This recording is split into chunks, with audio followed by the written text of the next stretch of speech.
all based around how much time does the average Australian every day spend on social media.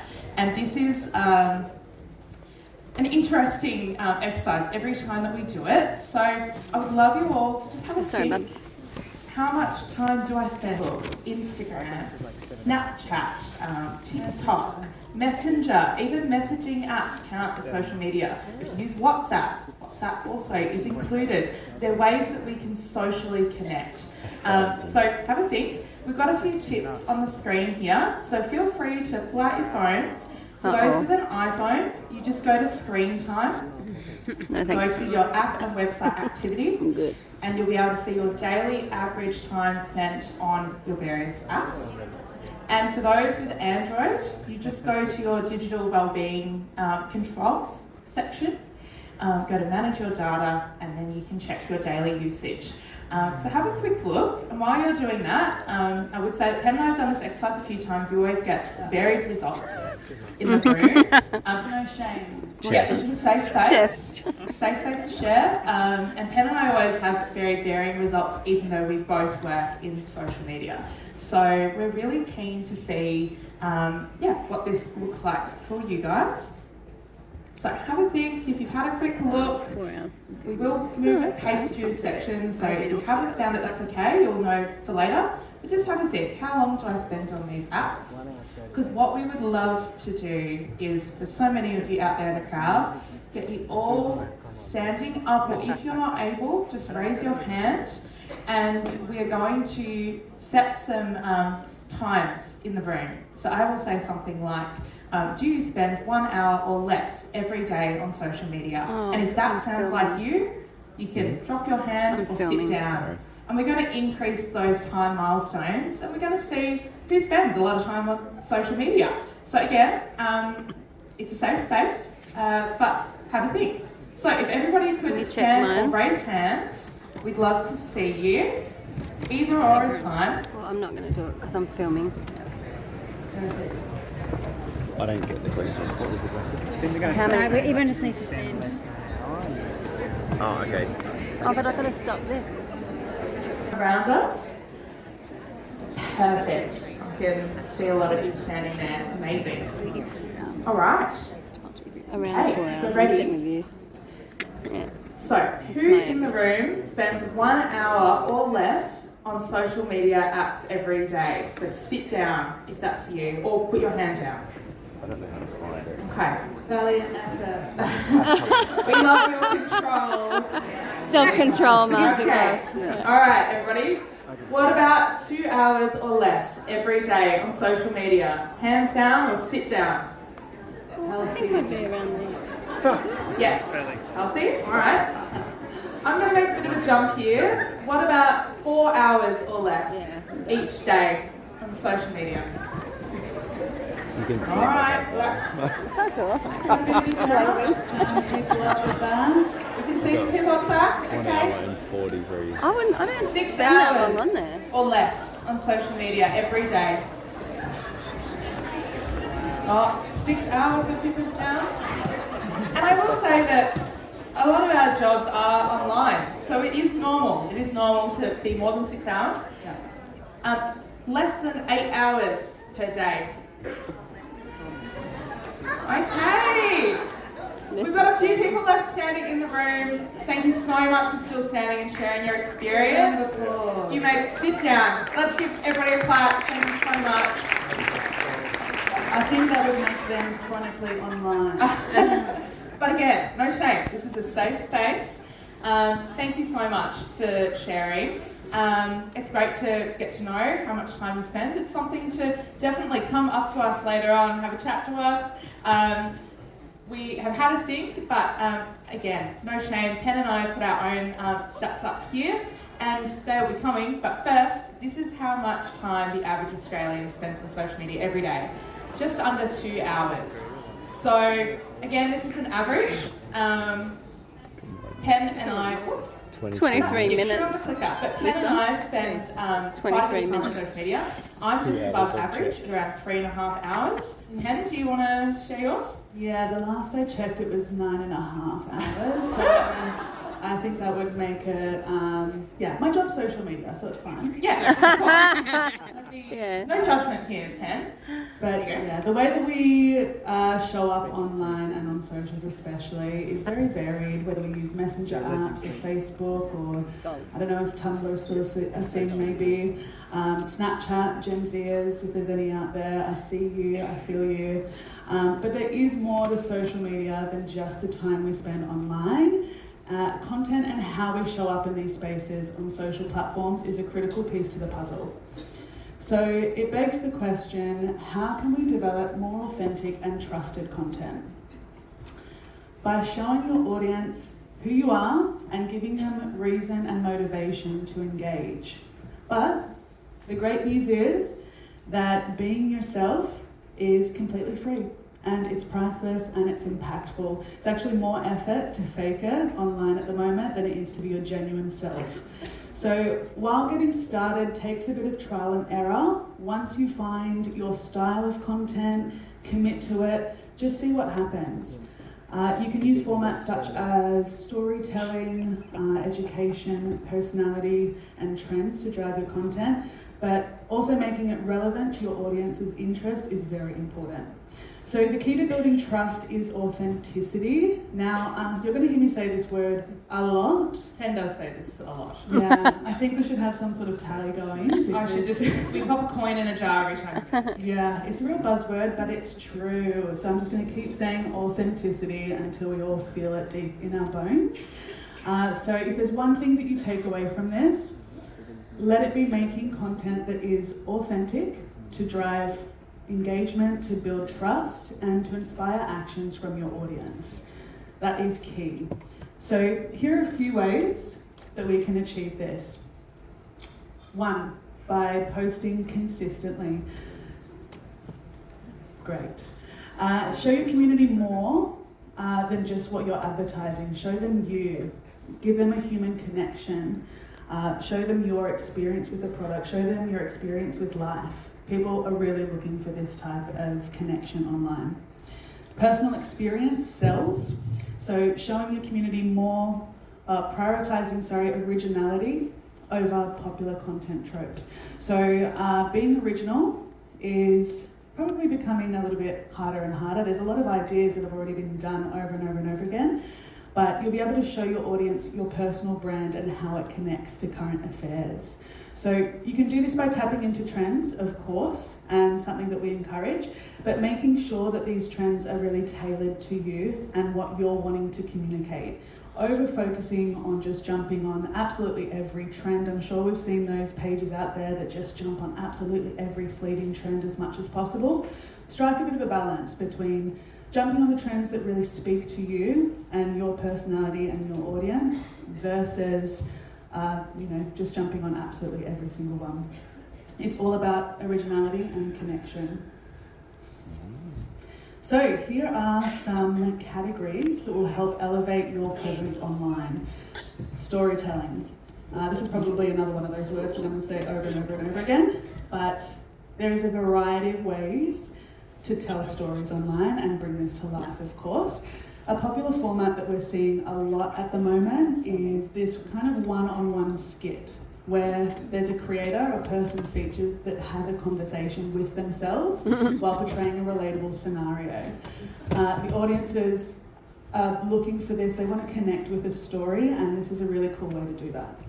Community. So allowing your community to have a voice and see themselves reflected in your content will help strengthen their connection between you and them. This example shows an interviewer engaging with the team behind the scenes. Obviously, that's one way of doing it. Another way could definitely be creating a video to respond to a comment in your comment section on one of your posts, answering a consumer query, showing product in use within your community. There's a lot more examples to come later in the presentation, but for each of these categories, there's a lot of different ways to bring it to life. These are just sparking some ideas. Then we have trends.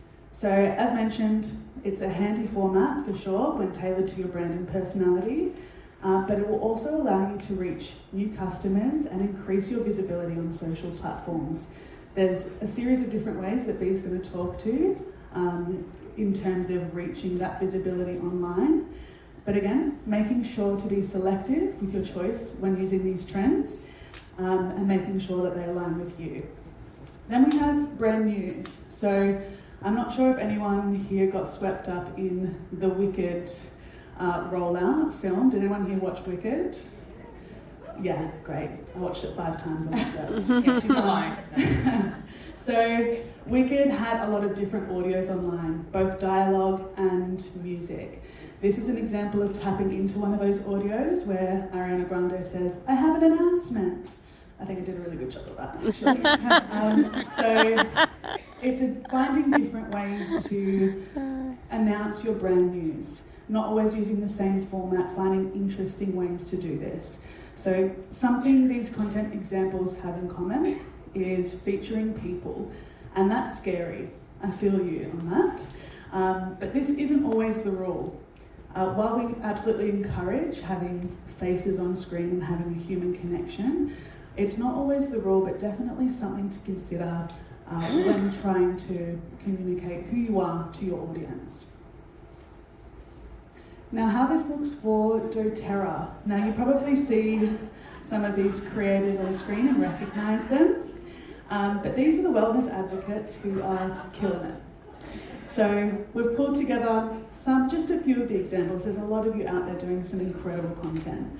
But the first is an example where she shares her perspective as a mother and also being a relatable wellness advocate.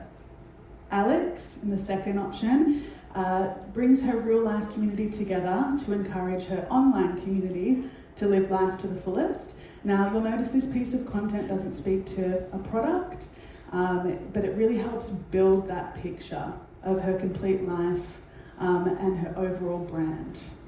The next creator taps into a popular template. Now, I'm not sure who's seen these creators. I can't get enough of them.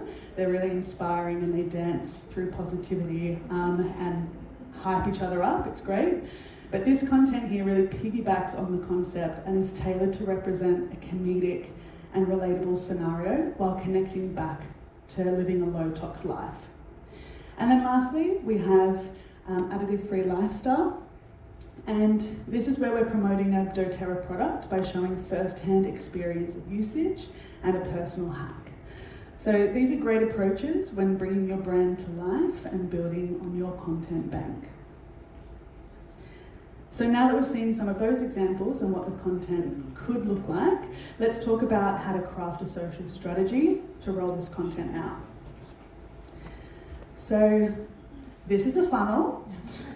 I found the most interesting funnel image I could online. And this is what we call a marketing funnel. So it shows you how to draw your audience in and transition them into loyal members of your community. Starting with top of the funnel, which is step 1, we call it catching their eye. So this is where you really build awareness with new audiences. We call them cold audiences at this point, but the goal is to warm them up. Then step 2, capture hearts and minds by building trust. So this is called the consideration phase, where your cold audiences become warm and you begin your trust building journey with them. Then at the bottom, we have step 3, which is true advocacy. And converting consideration into action and your audience into loyal followers. Yeah, that's right. Get out those cameras, take a photo of this. This is good stuff. Great. And we'll delve into this a little bit more in each category and what that content kind of looks like. So, I think there's a lot of, okay, I animated this slide a lot. Okay, here we go. So, the best way to prioritize your content into these categories is having a clear vision of the volume of content dedicated to each phase. At the top of the funnel, we recommend 50% of your content aligning to that output. So this is all about bringing your audiences in, showing them who you are, building that awareness piece. Don't worry, we'll take you through some of those examples. Then in the middle of the funnel, we recommend dedicating 30% of your content to the consideration category where you begin to warm up your audience. Then at the bottom, our recommendation is 20% of content to be positioned towards converting your audience into advocates. So let's break this down even further. So this is the eye-catching phase. Top of the funnel, the content you should be producing when you kind of get started, but also ongoing.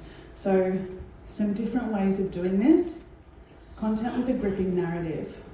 Provide advice, hacks and quick solutions. Be attention grabbing, clear. This can be with effective hooks, both visually but also in the language that you use. Making content you produce entertaining and relatable. Inspire and also tap into collaborations and giveaways to reach more people. Then we have the capturing hearts and minds phase. So this content is really about focusing on getting your audience in a little bit further, a little bit more of a deeper dive. So in this content, you want to solve problems with your content. So for example, if you have a hard time falling asleep, this product is a must-have. Educating your audience on your offering. Myth busting, I'm sure there's a lot of myths that everyone here wants to bust. Provide social proof that the products work and people love them. Show the product in situ, show the product in people's hands really working and the progress that they're making with them. Behind the scenes content, allow your audience a peek behind the scenes to build a little bit more trust. Highlight the key benefits and unique selling points of doTERRA products.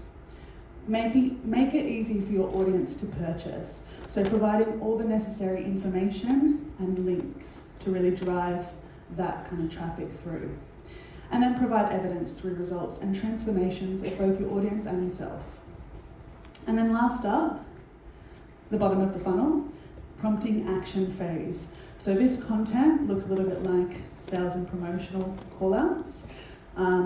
You need to include a sense of scarcity and urgency. So for example, hurry, stock is running out, sale ends at midnight. On whose timeline? Your own. But provide that sense where they need to purchase now. More social proof, testimonials, reviews. Include more CTAs. So these are call to actions that you add to your content to provide an action for your audience to take.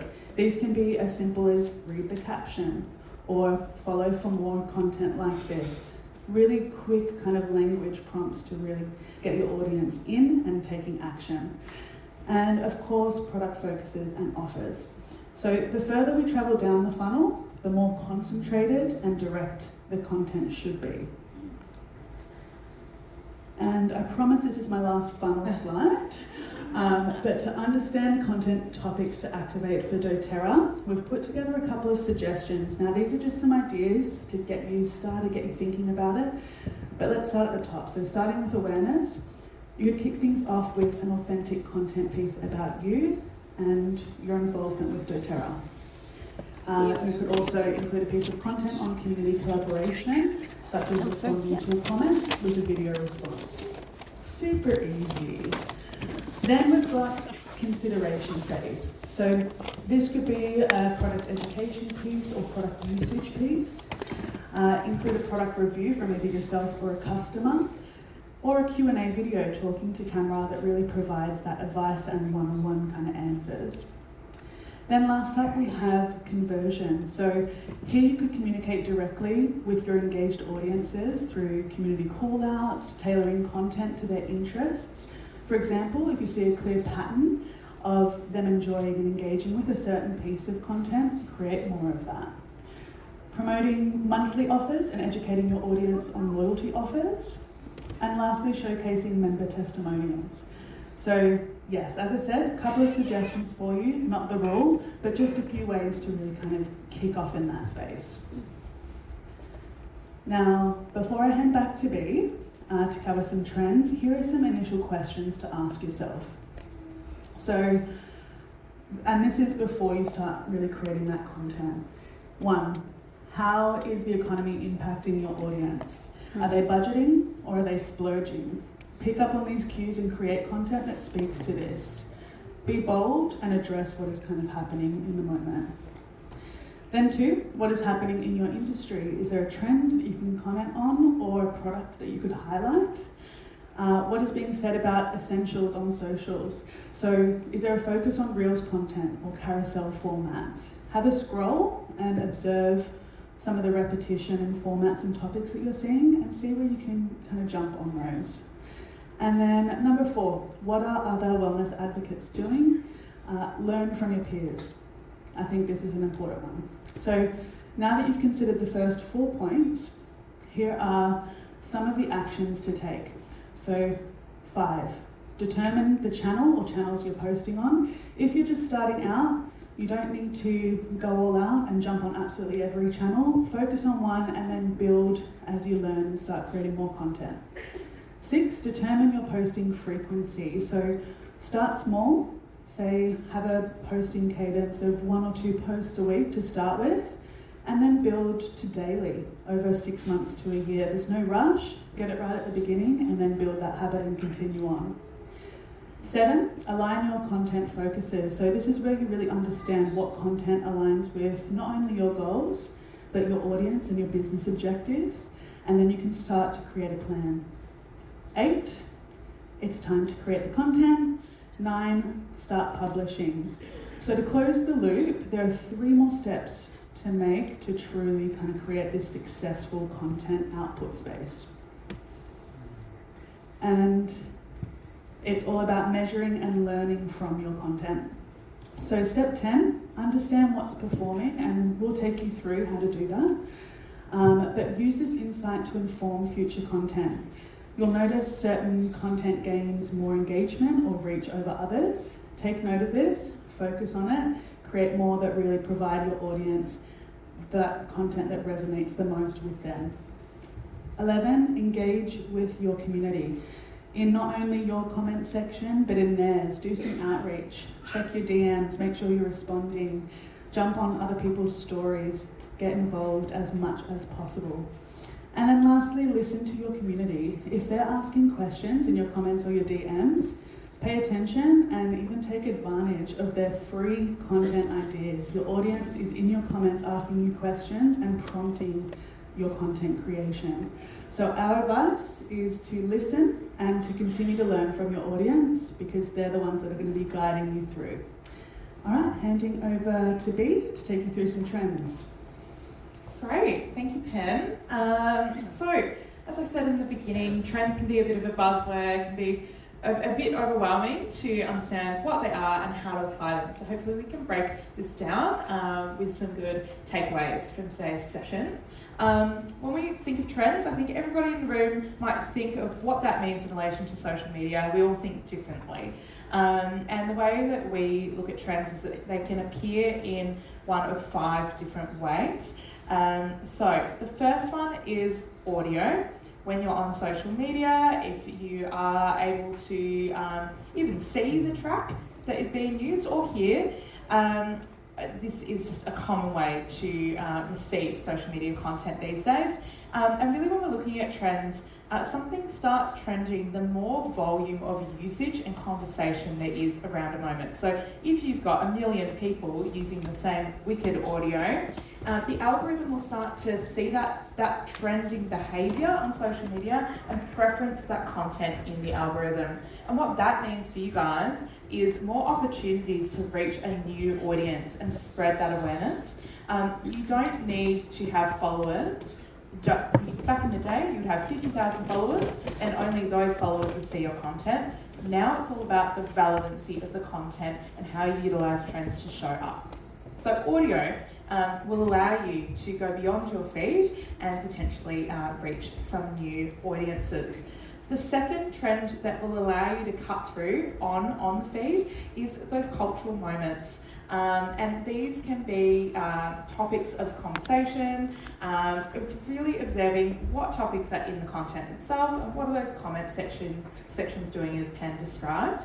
But beyond topics and audio, a really interesting thing to keep an eye on when you're scrolling through your feeds is how content is edited and how content is brought to life. So the way a piece of content is edited, it might have multiple images appearing on the screen at the one time or multiple split screen footage. Those styles of editing can trend and be a content style that people want to see and want to engage with. So when you're looking on your feed, don't forget about looking at the style of which content shows up. Number 4, real-world events and behaviour. So something that came up last year that really trended a lot in, at least my feed, was the Olympics. And I'm sure a lot of us in the room watched the Olympics. But there was one particular moment that really trended, and you might know what I'm going to say, with our beloved ray gun. And that moment really sparked so many conversations. And there were a lot, I'm not saying that ray gun is the perfect fit for doTERRA, but it's a news moment that took kind of the world by storm, and they're worth keeping an eye on. And then finally, seasonal trends. So these are the full 5. Now really, audio and production values, real world events, cultural, these things might come and go, but seasonal things are things that you can bank on. So think of Easter, Christmas, even the weather seasons, literal seasons, winter, summer. What are people looking for in these moments in the year? In terms of, how multiple elements like this can come together, I know every year the song All I Want for Christmas Is You is going to trend at Christmas time. So I can plan for that. Have a think about each 5 of these kind of moments, and they could be a mix, they can be 1 or 2, but they are things to keep an eye on when you're scrolling down your feed. So trends have a life cycle. It has been mapped. It has been mapped by TikTok, and it is still very relevant to apps like Instagram and Facebook as well. So I'll briefly touch on these. So very short moments that appear, which is the blue line, they are fleeting moments that are, again, very high participatory, lots of conversation, but they come and they go quite quickly. Signals. These are more emerging user interests. They go beyond that fleeting moment and they literally last a little bit longer. But then these 2 can lead into forces, and these can be very big cultural moments. And I like to think of forces where really the online transitions into offline action. And an example, again, just a cultural example for the room, is of Brat Summer. I don't know if you guys have heard of Brat Summer from last year, but if you haven't, I really encourage you to Google it with this lens, that it was a force that kind of went from online to offline. So this whole trend life cycle was experienced. It was an album called Brat, released by Charlie XCX, an artist, and it started off as a moment because she just released an album and generated some hype around the album. So we've all seen that by music artists in the past. But then this grew into a signal. People started reading her lyrics. They thought, can I live and breathe the ethos of this album? How can I discuss the lyrics and the ethos of this album? So you started having all these offshoot conversations from the launch of it. But then it transcended offline. People were wearing more green. People were putting together Brat gift packs. People in offices. I know my partner got approached by somebody going, it seems like, that's a bit Brat. He had no idea what they were talking about. So it starts to kind of transcend from online to offline. And the whole Brat Summer ethos, it became a summer movement. People wanted to live the vibe of this album in real life. This was experienced in an American summer. The brilliant person she is, Charlie XCX, thought, I'm going to do a tour on the other side of the world for their summer, for Australian summer right now. And now she's been able to capitalise on her trend cycle twice within a full 12 to 18 months. So respect to her, but that's just an example of that online-offline progression. We've got some other examples here to show you. So we've got, I'll play these one by one. The first one is a fleeting trend. It was a dance that you would do with somebody very close to you. It appeared and then it disappeared quite quickly.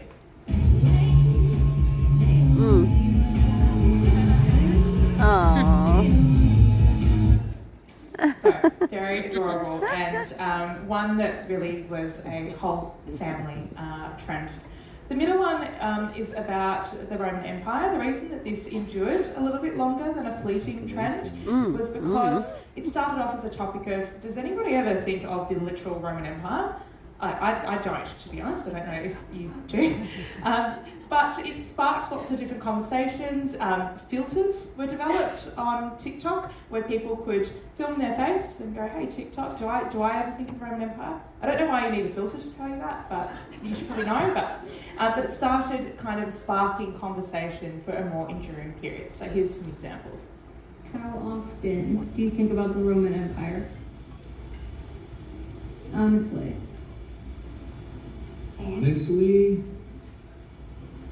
probably 2 to 3 times a day. what? I don't know, go home after these few days and ask your partner that. Interesting. I actually really agreed with what came through that filter, but anyway. So Roman Empire, that lasted a little bit longer. It was still quite online, but sparked lots of conversations. The last one really evolved. It became more of that movement. So this was a man in finance. This trend, I can hear a few sounds there. I feel like a few of you know that one. So Man in Finance started with a girl on TikTok who created a song that described her ideal man. He needed to be a man in finance, he needed to have blue eyes, his height needed to be 6'9" specifically, and there were lots of other criteria that applied. And a lot of people thought, oh my god, I'd also like a man in finance. Again, I don't have a man at home that works in finance, but maybe I should. This That one. there's one right here. Great, we can chat later. Don't tell my partner. Anyway, so this trend sparked lots of conversations around criteria for when you're looking for your ideal partner, and it transcended to offline movements. There were people making videos in financial districts of major worldwide cities, handing out like croissants to people who worked in finance, just to go, oh, like, nice to meet you. Maybe we can chat later. Sparked offline conversations, and online the conversations moved in lots of different directions and lots of different filters. So we've got some examples of the online bits. Pen and I have not gone down to financial districts yet, but Not yet. we could go down tomorrow or this afternoon in Brizzy if you This right here is my favorite thing ever. In the history of forever. I think about this every day. I think about this all night long. I stay awake, not sleeping, because I'm thinking about this. Again, I don't think about it, but anyway, that's good for the people that do.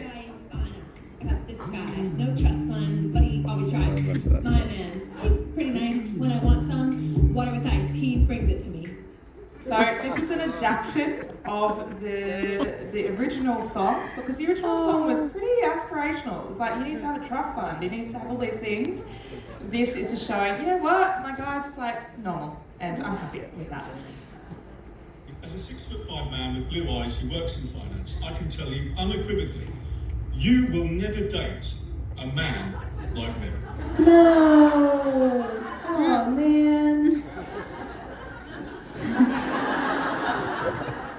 Really missed out on our single opportunity to hit up that guy in finance, but no, we've got two now, so that's all good. But yeah, some examples of trends, and again, these all have faces in them, a lot of them, but as Pen said, you really can capitalise on trends without them, and so that's what we'll take you through. But before we kind of dive into how you can, jump onto trends, how do you find them? Like, this is a question that we come across all the time, and it's actually easier than you might think. So, we recommend using search tools. So think Google search. We also recommend TikTok. In the last year, Google has identified TikTok as a major competitor for search. I don't know if people in the room who have TikTok use it for searching and finding information, but they are both fantastic tools to find topics that you can play into and topics that people want to see and are talking about. So all you need to do is pop in a keyword or a few keywords. So in this example here with Google, we have best essential oils. Now the key is to look at all the other things that come up underneath that, and then have a look at what those conversations entail, click on it, have a squiz, and see if you can create content off the back of those topics. And the other thing, as Pen touched on, was be involved. look for creators in your community or in your category that are regularly showing up on social media. Follow what they're talking about. Can you adapt it? Can you expand on those topics? And again, with those 5 steps from the beginning, are they using audio to reach their audience? Are they using editing styles? Are they talking about ray gun and somehow relating it to your category? Have a look at these 2 areas. So, content that you can adapt using Pen's kind of strategic framework.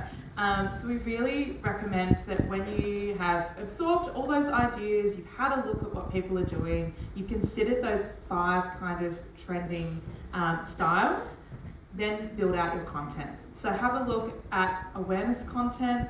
As Pen said, these are new audiences. They might have no idea who you are, what doTERRA stands for. You really want to show information that might seem very obvious to you, but not to somebody who is new.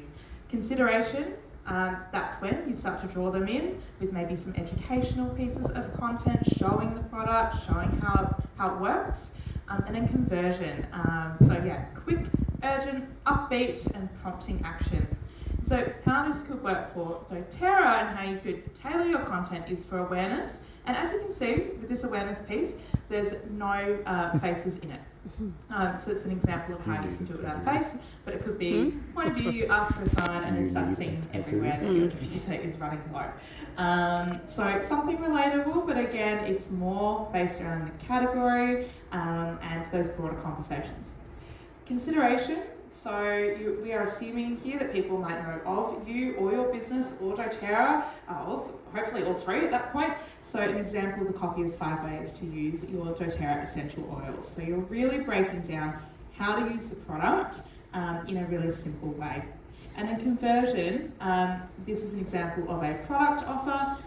We recommend that this call to action, the primary text that appears, is within the first 5 seconds of any video, and it says here a new offer for you. Yes, read the caption. So these are just some tips to start with. We're running some sessions tomorrow that go into the nitty-gritty of how to set up your account, how to edit content, how to really pull it all together. But we hope that this has provided you some good starting points today. So back over to Pam. We're not done yet, but we've got a few more sections. I'll take a clap. Thank you. All right, so now that we've kind of understood what that content looks like, let's look at the key indicators to measuring success for content. So we spoke about learning from existing content to inform your future content pieces. To back this up, the head of Instagram, who is Maseri here, is that how you say it? Yes, well, that's how I say it. Great. That means right.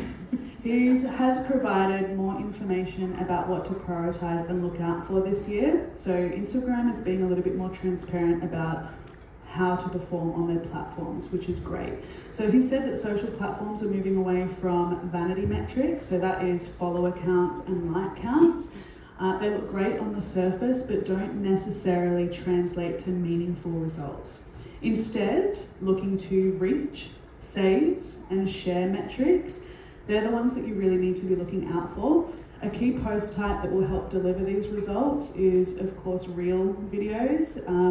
While they're absolutely a priority, a mix of content is still recommended, but they'll really allow you to find your people beyond your follower base because they'll exist in the reel feed as well as your own feed. So how to see and understand what content is working for you, you can find this in your apps. So for an example, let's look at Instagram. The first thing you want to do is go to your page, select the hamburger menu, and when you find this insight section, you can toggle between dates, formats, and results to understand what a top performer looks like. So again, looking at those reach, saves, and share metrics to really give you an idea of what your audience is engaging with. Now, what makes a successful reel? There are a few ways to recognize what works for video short form content. From a vanity perspective, you can look at your feed and just see what kind of reel views look like and see which ones are heightened and which ones are kind of performing in the view space. But to dive in a little bit further, you can select an individual reel, select the three dots on the right hand side, select insights, and here you can understand a more granular perspective and performance of your reel. Check out the comments, the shares, the saves, and other key metrics in this space to really get to know how your content is landing with your audience. But where to go from the results and what actions you need to take to achieve the correct results. So it's really about understanding your business objectives, your social media goals that will really allow you to land the right metrics in this last column here. So each row really speaks to another layer of the funnel. I love to bring back the funnel when I can. So if you're wanting to grow your brand, we're talking about top of the funnel, building that brand awareness and creating content that really aligns to an introductory format to allow your audience in. This translates to followers, views, and shares. Then to turn customers into advocates, middle of the funnel, this content will form a part of the consideration phase. So it's all about engagement metrics like comments, likes, and mentions. To drive leads and sales, this content is at the bottom end of the funnel, and this is really made to convert your audience into advocates by driving website clicks and email signups. And lastly, to improve customer retention, to get them sticking around, to get them ongoing and loyal. The social media goal is really about focusing on how your consumer thinks and strengthening how they feel about your brand. So all this can be seen through testimonials, sentiment, and average response time. Now, a key focus for wellness advocates, of course, is driving leads and sales. Our little box is a little bit off, but that's okay. Yeah, I'd love you to picture that box just a little bit down. Oh, Because the format's really stressing me out. But all best laid plans, hey? yeah, we tried our best. We tried. But in order to get to that point of driving sales and creating those leads, you need to take your existing and potential audience on the journey and not only capture their attention at the top of the funnel, their hearts and minds at the middle of the funnel, but also their loyalty and retention at the bottom of the funnel. So the full phase approach is what we recommend to really get to that point where you are driving those leads and you are driving those sales. But if you are looking for inspiration, here are some creators who, in my opinion, are killing it at the moment. They are doing it well for a variety of different reasons, and they're definitely in their own lanes. So, for example, Cherry's Goods. That's two S's, that's hard to say. So, day-to-day capture with a small business owner. She owns a bakery in Sydney. I don't know if anyone's seen this content. It probably feels incredibly mundane for her to create it, but for us as the viewers, it's quite interesting. We don't know what's involved in running a bakery. So she really approaches her content with authenticity, and she's got such a passion for the work that she does that it's almost infectious. Then we've got Hallie and Maddie, and they are twin sisters that create comical, relatable scenarios. So the reason they're successful is because they're not just funny, they are extremely entertaining and relatable. And they really kind of focus on those like two-way skits. Where I said in storytelling before, it's one person having a conversation with themselves. I guess they're one-upped us because they're identical twins and they can just use two people for that. Then we have Ben Stubbs, or Stuba, and he's a dad that makes real, authentic, transparent content about being a dad to young kids. And I feel like that's not always something that we see a lot of. We see a lot of mums, but not a lot of dads. So I feel like he's kind of playing in this space and doing it quite well, especially documenting the chaos of what it's like starting a family and running a family. And then last up we have Liz Clare. She's also known as Pretty Progress 23. So she shares her personal and aspirational journey as a wellness and health creator. The content connects because it's not only inspiring, but she is so relatable. She takes us on her journey of taking actions and documenting her progress with it. So even if she doesn't reach the desired outcome, we're along on the journey with her. So definitely one I would recommend you go and have a look at. But there's something, I guess, in common with all of these accounts. They're doing it in their own right, genuine to themselves. They show up in different ways, but their success is comparable because they're just really committing to what they're doing. And there's passion and there's relatability. So take that away from this session, pretty please. Now, the last thing I'll leave you with when measuring success in content is the importance of a diversified social content presence. So the main reason social media users unfollow or disconnect with accounts is really because the content is irrelevant or unrelatable and they can't connect with it. So this again highlights the importance of keeping track of your performance so you can maintain your results, continue to grow, while also making sure you're producing interesting and engaging pieces of creative. Last year, Instagram was prioritizing Reels video content.